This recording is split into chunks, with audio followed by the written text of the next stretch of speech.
My name is Gary Wilson, and I am excited at the opportunity to serve our community on the Littleton Select Board. My goal of seeking election to the board is to collaborate with you to make our home a better place to school our children, work, raise our families, and enjoy our retirements. I'm extremely proud to call Littleton my home. My interest in the success of this town isn't new. I'm a third-generation Littleton resident.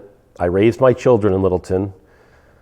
2 of my children graduated from Littleton Public Schools and are actively pursuing their goals. My oldest son, Michael, is serving in the U.S. Army in Hawaii. He and his wife, Caitlin, are expecting a child, so this fall, I'm excited to become a first-time grandfather. My daughter, Caitlin, is a senior at Western New England University and will receive her degree in communications this year. My third child, Drew, has an intellectual disability and was included and embraced by the students of Littleton while he attended the CASE program, which was hosted in Russell Street, Littleton Middle School, and Littleton High School. Some of you may know him from his deliveries during the Littleton Meals on Wheels program prior to COVID. As adults, many like Drew are capable of work and only need the opportunity to become contributing members of our local community. Serving has always been an important calling in my life.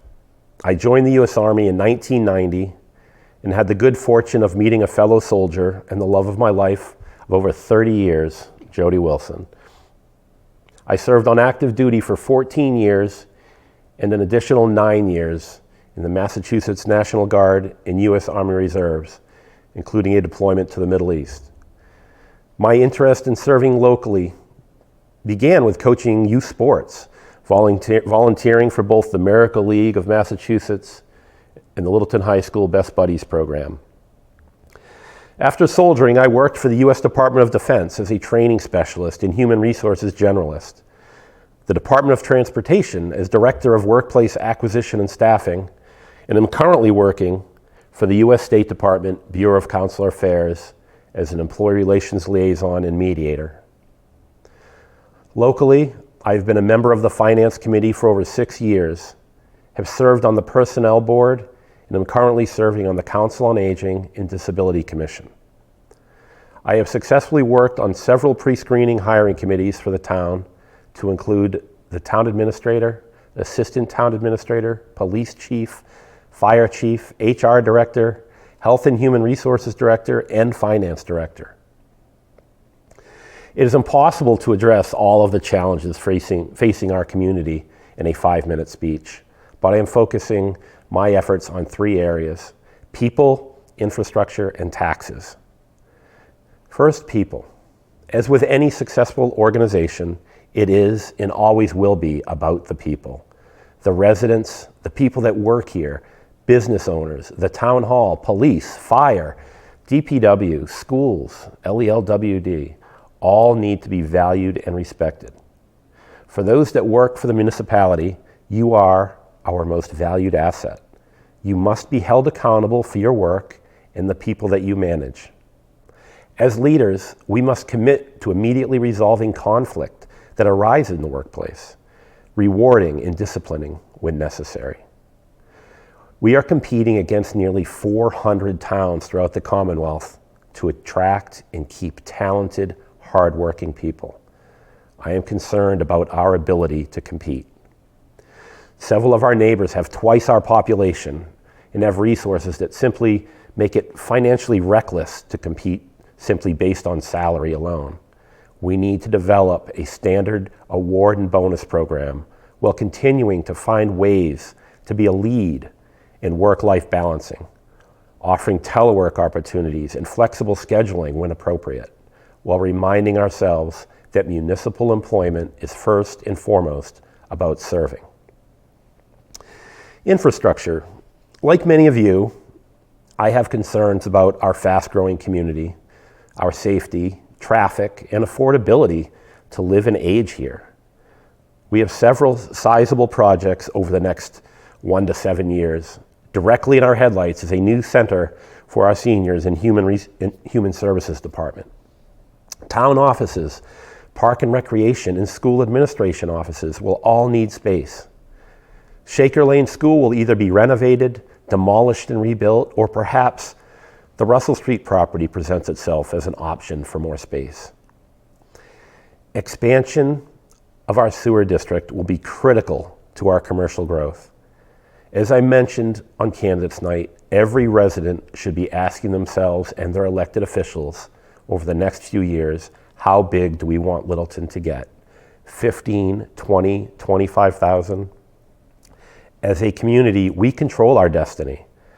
I am in support of slow growth, requiring us to act over the next decade to seriously adjust residential zoning, purchase open space, and smartly market and increase commercial opportunities.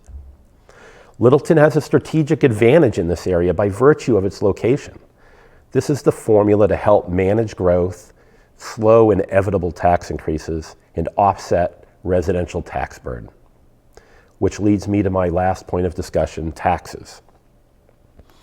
With contractual obligations to our employees and growing services, tax increases are a way of life. We can, however, be smarter about shifting some of that burden from our residents to the businesses that need to be brought to Littleton. Residents are currently supporting roughly 80% of our levy. I believe we can work this number down to 75% over the next 10 years. We are simply undersold as a commercial community with empty buildings throughout the town. As stated earlier, we have an advantage over our neighboring communities, and we need to aggressively seek out smart commercial and industrial businesses that our residents want and need. Littleton needs to aggressively promote tax legislation to help our seniors. Not only is it our responsibility, but it is also vital to our community. I intend on researching senior means tax tested exemptions utilized by communities such as Sudbury that provides a significant tax relief to seniors. I believe our current senior tax deferral program is underutilized and should be promoted as another option for aging in place. We need to continue fostering innovative ideas by listening to our Health and Human Services Department that have the pulse of our disabled and aging adults. Many seniors have the knowledge and ability to continue to work in our local community to help offset taxes. I plan on maximizing this benefit from the current cap of $1,000 to $1,500 authorized by the state. This is largely an untapped resource that benefits the town and residents through work-off programs.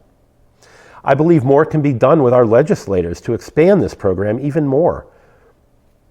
In closing, though we most certainly will not always agree on many of the ideas, opportunities, and challenges facing our future, I will always do what I think is best for the town.